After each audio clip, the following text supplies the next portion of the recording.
Lời đầu tiên là xin được gửi lời chào đến toàn thể mọi người. Thì cũng là một cái video tiếp theo thì em cũng view bán cái máy tính, một cái máy tính cổ ha. Cái đây cũng là cái cuối cùng luôn. Thì các bác biết rồi, thì cái này thì em cũng đã nói mấy cái video trước. Thì này nó là một cái dòng sản phẩm đồ cổ, nó thẳng là như vậy luôn.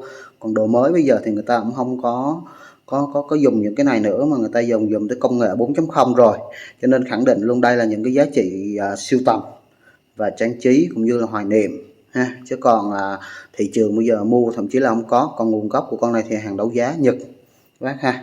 Em đấu giá về thì ở bên Nhật thì các bác biết rồi, nó là chuyên đấu giá các mặt hàng mà có giá trị sưu tầm cổ ha. Thì trước hết con này là của Pháp nha các bác. Con này thì của Pháp, hàng cũng là hàng nốt luôn, tức là hàng chưa qua sử dụng mới tinh luôn. Đây này, các bác nhìn nước màu nó là biết rồi ha. Thì giá con này là 4,5 triệu. Con này còn giấy khai sinh luôn, đời 1981, còn nguyên đai nguyên kiện chưa qua sử dụng luôn. Giấy khai sinh của nó đây là một giấy mực in còn luôn nè ha, nó chưa sử dụng luôn nè. Đây là giấy khai sinh của nó. Hàng này hàng của Pháp. Có thấy không? Đó, đời nó là đời 1981, nó bán ra nè ha, ngày 24 tháng 4 1981 tại Paris. Đó, nguồn gốc giấy tờ còn rất là đầy đủ, giấy khai sinh luôn. Đó là nguồn gốc sơ khảo của nó. Và size con này là size lớn nha các bác, size 38, tức là size 40 ha, găng tay em 20 nè, 2 găng tay. Máy nó đây là cái nắp của nó ha, nắp của nó tí nữa thì em sẽ lại. Đây là cái nắp của nó, cái nắp đậy lại á, mình để khi mình bảo quản, còn không có thì mình bỏ nó ra ha. Đây này nó giống cái vali như những cái khác thôi. Thì con này thì dây ri băng rồi và tất cả những cái dây phim đồ của nó để đánh chữ là còn nguyên, chưa sử dụng luôn nè ha. Cái dây dự phòng nè, phim rồi còn nguyên luôn á. Nói chung là mới tinh nè, nhìn nước là các bác hình dung được rồi ha, chưa có dính dấu mực luôn nè, thấy không ạ?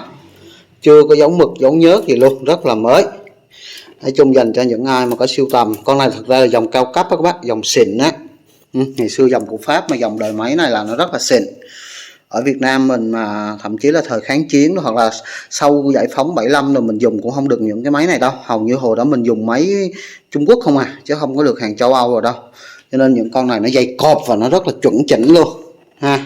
Hàng châu Âu thì nó ok hơn. Còn mình thì hầu như hồi đó là mình sử dụng hàng của Liên Xô với Trung Quốc, mà chủ yếu là sau này là hàng Trung Quốc không à.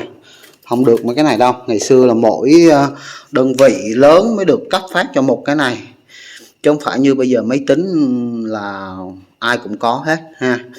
Cho nên là thôi em nói lại là khẳng định cái này nó mang tính chất là giá trị sưu tầm, dành cho những bác nào thích đồ cổ, thích trang trí quán cà phê, hoặc là đang có nhu cầu mở quán cà phê cần trang trí, hoặc là để phòng khách, hoặc là để phòng mình ngủ để mình hoài niệm, hoặc là bác nào ngày xưa từng đi dạy hoặc là có một cái sở thích với nó ha, thì mình mua mình sưu tầm. Thì em cũng bán cho những người đó thôi. Những cái hàng sưu tầm này chủ yếu là bán cho những người biết chơi thôi, chứ còn người không biết chơi thì giống như là cái đồ bỏ đi vậy đó ha. Rồi nói chung là em quay lại lần cuối cho mọi người hình dung này ha. Nói chung về độ mướt, độ mới cũng như là chất lượng thì mình yên tâm đi. Với một cái đồ cổ mà nó còn giấy khai sinh và nó chưa qua sử dụng như vậy thì nó là quá đẹp rồi, mình không thể đòi hỏi hơn được. Chẳng qua là bác nào có thích hay không thôi. Rồi bác nào mà thích hoặc có nhu cầu thì alo cho em nhé. Xin chào mọi người. Giá cả thì con này 4,5 triệu, em có ghi trên đề bài như trên sản phẩm rồi đó ha. Rồi xin chào mọi người.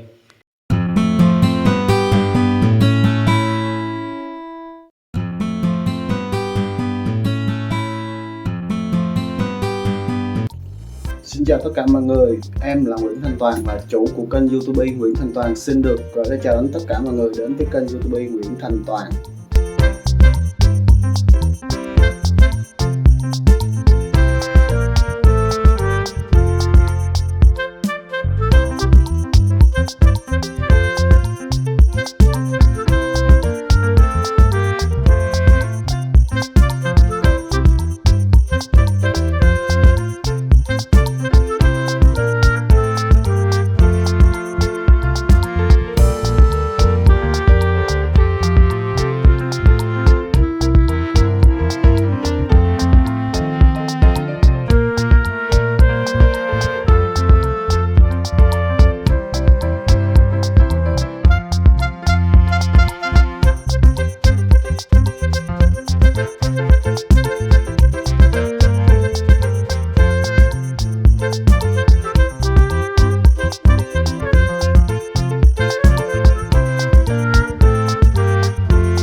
nha.